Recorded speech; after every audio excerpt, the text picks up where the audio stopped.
Le Maroc, il faut le savoir, hein, c'est le pays le plus ancien dans le monde. Bonsoir, Boualem Sansal. Bonjour, bonsoir. Vous êtes écrivain, l'écrivain algérien en langue française le plus connu d'ailleurs. Vous avez gagné le Grand Prix du roman de l'Académie française en 2015 pour votre roman 2084, La fin d'un monde. La relation entre la France et le grand rival de l'Algérie, qui est le Maroc. Le Maroc n'a pas été colonisé, mais il a été quand même sous protectorat français pendant plusieurs décennies. C'est un pays qui n'a jamais pratiqué de repentance, qui a réussi à endiguer l'islamisme. Alors c'est loin d'être une démocratie à l'occidentale, bien sûr, ça reste une monarchie. Mais est-ce que vous pensez quand même que l'Algérie devrait s'inspirer un petit peu de son rival marocain parfois? C'est une longue histoire. Le Maroc, il faut le savoir, hein, c'est le pays le plus ancien dans le monde. Le Maroc existe depuis 12 siècles. Alors, la France existe depuis 1000 ans. Voilà, donc il existait dans la forme actuelle, hein, donc sultan. Donc c'est un vieil État.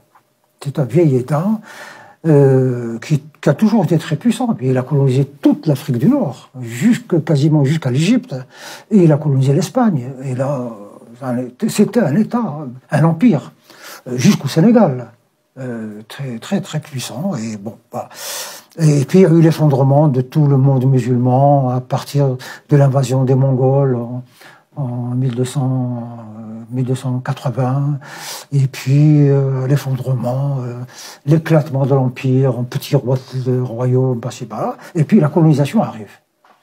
Voilà. Alors, la France n'a pas colonisé le Maroc, pourquoi? Mais parce que c'est un grand État. C'est facile de coloniser des petits trucs qui n'ont pas d'histoire. Mais coloniser un État, c'est très difficile. Par exemple, si l'Allemagne avait voulu coloniser la France, elle n'y serait jamais arrivée. Parce que c'est un vieux pays, constitué. C'est pas possible. On peut l'occuper momentanément, mais pas le coloniser, c'est-à-dire lui enlever sa culture, en mettre une de rechange. C'est impossible.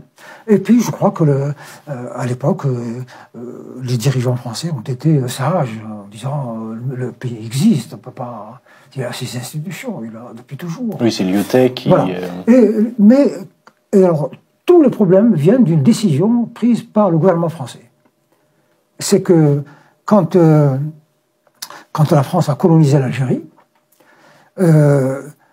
toute la partie ouest de l'Algérie faisait partie du Maroc. Tlemcen, Oran, et même jusqu'à Mascara et tout ça, toute cette région faisait partie du royaume. Bon, la France s'installe, colonise l'Algérie, elle s'installe également au Maroc comme protectorat, et elle a décidé, comme ça, arbitrairement, de rattacher tout l'ouest de l'Algérie, du Maroc, enfin, tout ce qui est l'est du Maroc, elle l'a pris. Elle a tracé une frontière comme ça.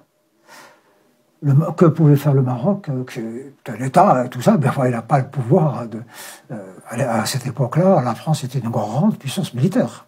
C'était probablement l'une des plus grandes puissances militaires de l'époque. Peut-être un peu moins que l'Angleterre, parce que la marine, à cause de la question maritime, de la mer. Et là, ils ne pouvaient pas faire autrement.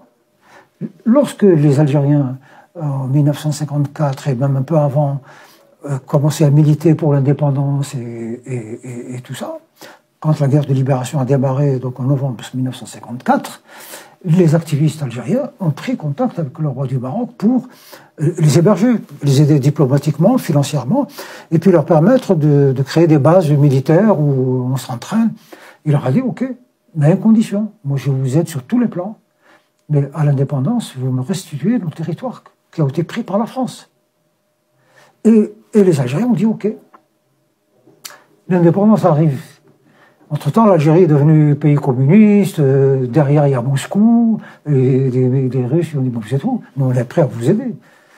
Le Maroc s'est rallié à la France et aux Américains, c'est un pro-américain, c'est votre ennemi. Et donc du coup, on a... Mais avec toujours cette méfiance, puis cette haine, ils nous avaient promis. Ils nous ont promis qu'à l'indépendance, ils nous restitueraient les terres que la France nous avait volées. Et là, ils nous ont menti. Et Le régime algérien est un régime militaire. Qu'est-ce qu'ils ont fait? Ils ont inventé le Polisario pour déstabiliser le Maroc. Et puis parce que l'Algérie voulait un système communiste. Et puis elle voulait surtout pas que les Algériens disent peut-être que si on faisait comme le Maroc, ce serait mieux. Ils sont plus libres, il y a le tourisme, les choses se passent un peu mieux.